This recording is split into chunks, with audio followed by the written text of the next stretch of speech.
Olá, pessoal. Sejam todos bem-vindos ao Evangelho do Grupo. Que a paz do Senhor esteja conosco. Hoje o tema do nosso bate-papo é sobre mediunidade, compromisso astral.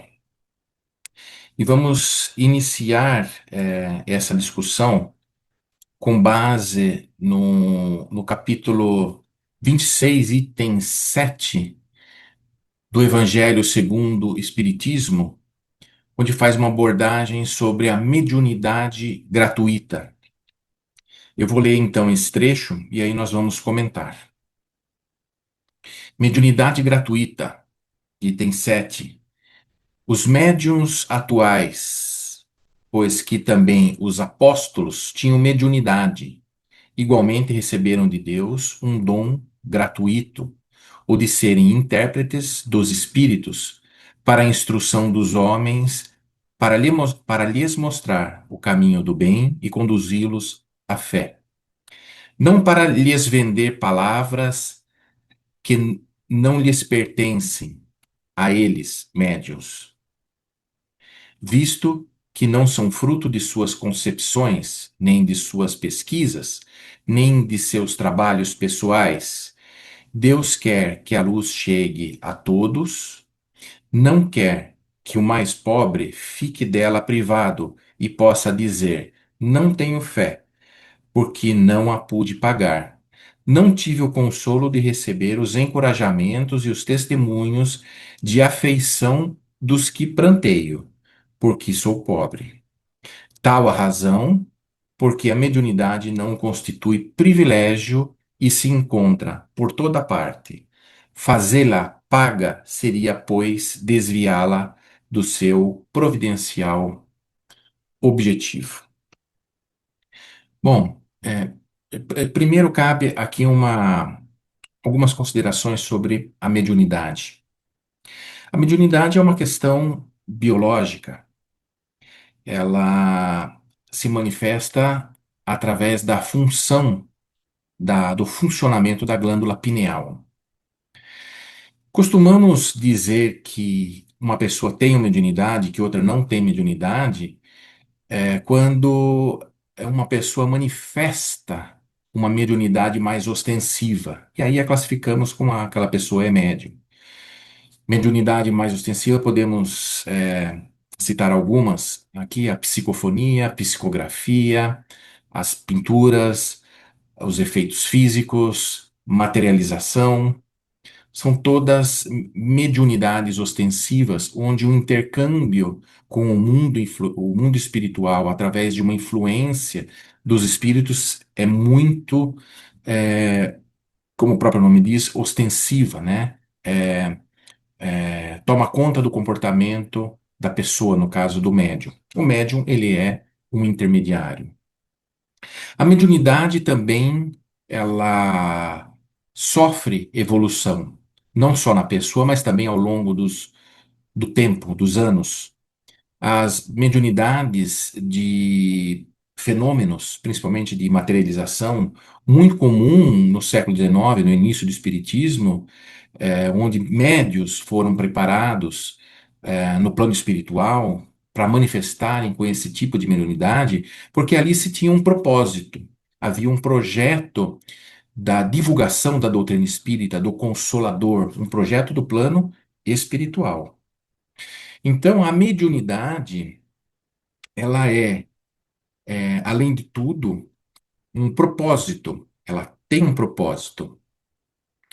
E o propósito é a própria evolução das pessoas e a própria evolução da humanidade. Através dela, que foram escritos muitos livros, através dela que esse conhecimento, essa revelação, que é a própria doutrina espírita, pôde estar presente, pôde ser nos dada. Mas para o indivíduo, a mediunidade é um compromisso. Aquele que vem com uma mediunidade ostensiva vem com um propósito, para usá-la para o bem. Muitas vezes ele é enviado como um missionário para cumprir uma missão nesse projeto de evolução da humanidade, mas muitas vezes ele pede para vir com essa mediunidade, para que através do trabalho e do serviço, através da mediunidade, ele possa resgatar débitos do passado, seus próprios débitos, né? Então Deus deu a mediunidade, proveu certas pessoas com mediunidade com esse propósito. E aqui, a mediunidade nesse texto do Evangelho segundo o Espiritismo, é comparada a um dom que Deus deu gratuitamente. E que se recebemos gratuitamente, não podemos cobrar por ele como se fosse algo especial e que algo para ajudar as pessoas pudéssemos cobrar por isso. O primeiro conceito é que se é um dom recebido de Deus, aquele que cobrar por uma mediunidade estará usando a Deus, estará explorando a Deus, estará explorando um dom que recebeu, porém com outra finalidade. E Deus não permite isso, ser explorado. No próprio texto diz que o objetivo da minoridade é para que possa mostrar aos outros homens o caminho do bem e conduzi-los à fé. Isso porque nem todas as pessoas conseguem compreender sozinhas, conseguem compreender, têm uma facilidade de compreensão desses ensinamentos. A mediunidade ela vem para reforçar todo esse ensinamento, vem ser como aquele pão que alimenta espiritualmente as pessoas, para que elas possam se fortalecer nas batalhas da vida, compreender a sua vida de forma espiritual, de uma maneira mais completa, porque esse é o grau evolutivo dessas pessoas. Então, há a necessidade desses médios, ou seja, há necessidade de que essa humanidade seja ainda conduzida no caminho do bem e da fé. E ele diz aqui que não pode vender essas palavras como se fossem próprias, fruto de suas concepções, ou seja, fruto dos seus pensamentos, de sua inteligência, nem de suas pesquisas, que é um trabalho de descoberta, nem de seus trabalhos pessoais, que é o esforço, né? A lei do trabalho, a lei do esforço. Onde há o trabalho, onde há esforço, há mérito, a justiça de que a pessoa possa se beneficiar do seu trabalho, para o seu gozo, para o gozo daqueles que ele deseja é, que possam usufruir como fruto do seu trabalho, mas acima de tudo para a sua própria evolução. Então, quando há esforço, é justo que ele possa vender o seu esforço, mas não um dom recebido, não uma dádiva recebida. Deus não se permite ser explorado. E aqui entra uma contradição muito maior. O que seria, por exemplo, se o médium cobrasse por certas palavras, por certas ajudas espirituais, e não fizesse o pagamento corretamente? A justiça divina, a misericórdia divina seria cancelada? Seria anulada? Ou seja, em determinado momento essa justiça não seria dada, em outro momento seria? Ou seja, haveria uma contradição na própria justiça de Deus, na própria criação. Jamais Deus permitiria isso. E também ele faz aqui uma alusão de que a questão de ser pobre e não ter o acesso uma ajuda espiritual, que jamais Deus faria esse tipo de distinção. Isso por si só já é um absurdo pensar, né? Mas em nossa sociedade há muitas coisas que são restritas às pessoas com maior possibilidade financeira. é, e mesmo de forma não é, clara, assim, de forma taxativa, vamos dizer assim, muitas vezes as pessoas têm dificuldade de se locomover, não podem ir a um certo lugar, mesmo que seja aberto a todos, né? Então, a questão financeira, ela é uma restrição natural por si só, mas cobrar a ele seria restringir, seria relegar essas pessoas ao, é, ao não benefício da sua misericórdia. Isso não está na lei de Deus. Na lei de Deus. As pessoas que são pobres nessa encarnação, são nessa encarnação, porque faz parte de uma prova, faz parte de uma expiação, mas não isso significa que vai ocorrer sempre, e pela lei de Deus, não. Em outras encarnações, ocupará papéis diferentes, socialmente falando, mas que o conceito é que as verdades vindas do plano espiritual, ela é igualmente destinada e disponibilizada a todos. E hoje, com as novas tecnologias de internet, de redes sociais, isso foi extremamente ampliado em termos de acesso. Qualquer pessoa pode escutar uma palestra espírita gratuita, se tiver interesse por isso, e procurar na internet. Conhecimentos, livro dos espíritos, livro Evangelho segundo o Espírito, está tudo acessível gratuitamente. Então, do ponto de vista do dom e do acesso, é muito claro que isso é disponível para todos e também que aqueles que se servem nesse papel têm um compromisso com esse dom recebido, um compromisso com Deus. E vamos falar um pouco mais, então, agora, exatamente sobre esse compromisso, que no livro é, Espírito da Verdade, de Francisco Cândido Xavier e de Valdo Vieira, e no capítulo 5 Decálogo para os Médios, ele fala muito sobre essa questão do dever e sobre o comportamento dos médios. Vamos dar uma repassada aqui e fazer alguns comentários. Esse é um texto de André Luiz, é, e ele fala muito sobre o comportamento e a questão do que é a vida do médium diante desse compromisso de receber e como deve ser a sua conduta. É, primeiramente, uma frase de Allan Kardec sobre a questão da gratuidade, desculpa, gratuidade do dom, né? Sobre dar gratuitamente o que recebeu. Tem uma frase de Allan Kardec que é o seguinte: o verdadeiro médium é aquele que mais esquece de si mesmo para servir os outros. E foi assim a conduta de Cristo, assim que ele nos ensinou. E no texto do livro Espírito da Verdade, no Decálogo para os Médios de André Luiz, na primeira recomendação ele fala o seguinte: rende culto ao dever. Não há fé construtiva onde falta respeito ao cumprimento das próprias obrigações. Lembrando que essas obrigações foram assumidas antes de reencarnarmos. É um compromisso e nos devemos manter firme nele. Depois diz, segue André Luiz, trabalha espontaneamente. A mediunidade é um arado divino que o óxido da preguiça enferruja e destrói. Imagine só, o que é o arado para a agricultura?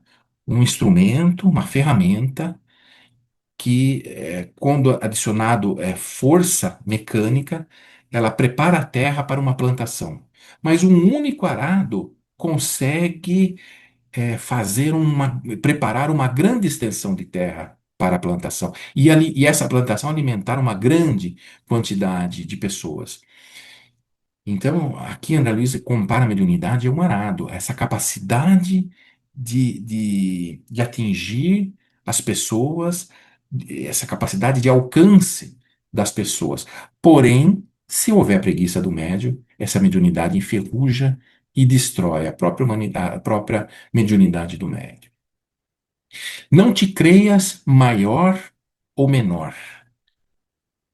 Como as árvores frutíferas espalhadas no solo, cada talento mediúnico tem a sua necessidade, tem a sua eh, utilidade e a sua expressão. Ou seja, não existe médium com maior mediunidade ou mediunidade mais poderosa, menos poderosa. Como as árvores no campo, cada um cumpre a sua utilidade, a sua função. E o que há de necessidade é de todas elas, de todas as mediunidades, de todas as colaborações. E nunca de uma única árvore frutífera, e nunca de uma única árvore mediúnica. Porque assim se espalha a doutrina, assim se espalha essa revelação, assim se espalha esse consolo espiritual. Não esperes recompensa no mundo. As dádivas do Senhor, que sejam os fulgores das estrelas e a carícia da fonte, o lume da prece e a bênção da coragem, não tem preço na terra. Esse é um ponto interessante, porque quando a qualquer trabalho que dedicamos, sempre na nossa lógica, e no nosso instinto, é, esperamos recompensas. E uma dedicação que é espiritual, uma dedicação que é feita a Deus, ela não tem um pagamento possível, equivalente na Terra. Porque o pagamento por uma ação de amor, de caridade, uma ação espiritual, a recompensa dele vem, mas vem espiritualmente. Vem em evolução espiritual, vem na trajetória desse espírito, vem na nossa experiência pós-encarnação, vem nas nossas próximas encarnações. Então não espere nunca aquele que tem a mediunidade é, uma recompensa aqui nesse mundo. Recompensa não financeira, mas muitas vezes é comum, e eu escuto pessoas falarem assim, coisas do tipo, eu ajudei certa pessoa aqui, e aí quando eu tenho uma dificuldade mais adiante, eu recebo ajuda de Deus em algum problema temporal que eu tenha. Não é assim que funciona. Muitas vezes esse problema temporal é exatamente a sua necessidade para a evolução. É um resgate que você pediu. Mas é possível sermos auxiliados espiritualmente, isso não há dúvida. Basta ter fé, basta orar. E isso, uma coisa não tem nada a ver com a outra. O nosso merecimento espiritual é importante, mas é a nossa fé, é a nossa prece, através delas que nós podemos receber a ajuda do plano espiritual, e não como uma recompensa por algo feito, por alguma caridade, por alguma coisa feita espiritualmente. Aliás, as pessoas que mais trabalharam com caridade tiveram uma vida de sofrimento muito grande, né? Veja, por exemplo, a vida de Chico Xavier, perseguido, a sua infância. Quer mais caridade, quer mais elevação espiritual entre nós, no mundo espírita, que teve Chico Xavier? Então, as coisas têm que ser compreendidas, né? Não barganhar com Deus, não fazer esse tipo de coisa, que isso denota uma falta de maturidade espiritual. Não centralizes a ação. Todos os companheiros são chamados a cooperar no conjunto das boas obras, a fim de que se elejam a posição de escolhidos para tarefas mais altas. Aqui sim, toda vez que somos provados, que somos realizadores de boas obras, a nossa recompensa é que espiritualmente, tanto no mundo espiritual como nas próximas encarnações, somos chamados a tarefas mais altas, mais nobres, assumimos responsabilidades mais importantes. Mas também é importante não centralizarmos a ação, não tolher o desenvolvimento dos outros companheiros que também se oferecem para cooperar. Não existe aquele mais importante, ou não existe aquele que está chegando agora e não pode cooperar. Não existe esse papel é daquele médio, esse daqui tem que esperar a pessoa sair e assim fica segurando o desenvolvimento das pessoas. Isso é uma coisa errada. Isso acontece também profissionalmente, as pessoas por receio. não contribuem ou seguram o desenvolvimento de pessoas mais jovens, pessoas novas, pessoas recém-chegadas, de receio, com receio de perder sua posição. Isso é visto por Deus. Nenhum de nosso pensamento é ocultado de Deus. Mas quando agimos de forma a realizar boas obras e a cooperar com esses novos trabalhadores, estamos agradando muito a Deus. E aqui tem um conceito que muitas pessoas não compreendem. É uma coisa como que se a fila andasse. Aquele que está numa posição acima dá espaço para o que chega para fazer algo mais importante à frente. E assim segue esse desenvolvimento, como um fio contínuo, né? Não te encarceres na dúvida. Ah, esse é um problema de todos os médios. Todo bem, antes de externar-se por intermédio desse ou daquele intérprete da verdade, procede originalmente de Deus. O médium muitas vezes falta fé, fraqueja, tem dúvida se aquilo é animismo, tem dúvida se aquilo é dele ou é uma expressão do mundo espiritual. Nessas condições, os obsessores se aproveitam, causando mais dúvida, então fazendo fraquejar a fé dele. Esse é um problema. Temos que trabalhar isso internamente e ter fé em Deus e seguir adiante sem pensar. E o resultado acontece. Estuda sempre. Estudai sempre. Esse, aliás, Kardec falou, né? Ama uns aos outros e instruí-vos. Esse é muito importante, né? A luz do conhecimento arma-te o espírito contra as armadilhas da ignorância. Se você estuda, você compreende, aumenta a tua compreensão espiritual, aumenta a tua compreensão sobre a vida, mas suas dúvidas vão sanando, mas principalmente por causa das dúvidas, você se torna mais difícil cair nas armadilhas, não só da ignorância, mas das falanges do mal também, que querem causar essas dúvidas em você e fazer com que você tenha interpretações erradas, e isso tudo são armadilhas para você, como queda espiritual. E aí, no trato com os outros, não te irrites. Cultiva a caridade, a brandura, a compreensão, a tolerância, porque os mensageiros do amor encontram dificuldade enorme para exprimirem com segurança através de um coração conservado e virado. Cada pessoa que chega a nós tem uma necessidade, tem uma dor, tem uma evolução espiritual, tem um estágio evolutivo. Não esperemos compreensão, não esperemos encontrar uma pessoa para debatermos questões espirituais elevadas. E muitas vezes as pessoas não vão ter paciência. Então tenhamos nós calma e caridade. Sejamos brandura, sejamos bons, tenhamos compreensão com as pessoas, tenhamos tolerância, porque assim se exerce a mediunidade. Desculpa incessantemente. O ácido da crítica não te piora a realidade. A praga do elogio não te altera o modo justo de ser.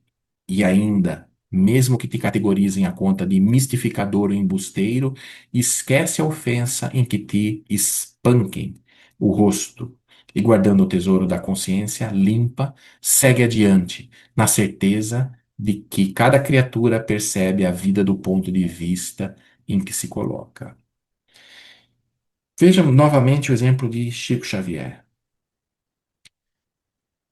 categorizado como um falsante, uma farsa, como um aproveitador, como um louco, e dono de uma mediunidade incrível,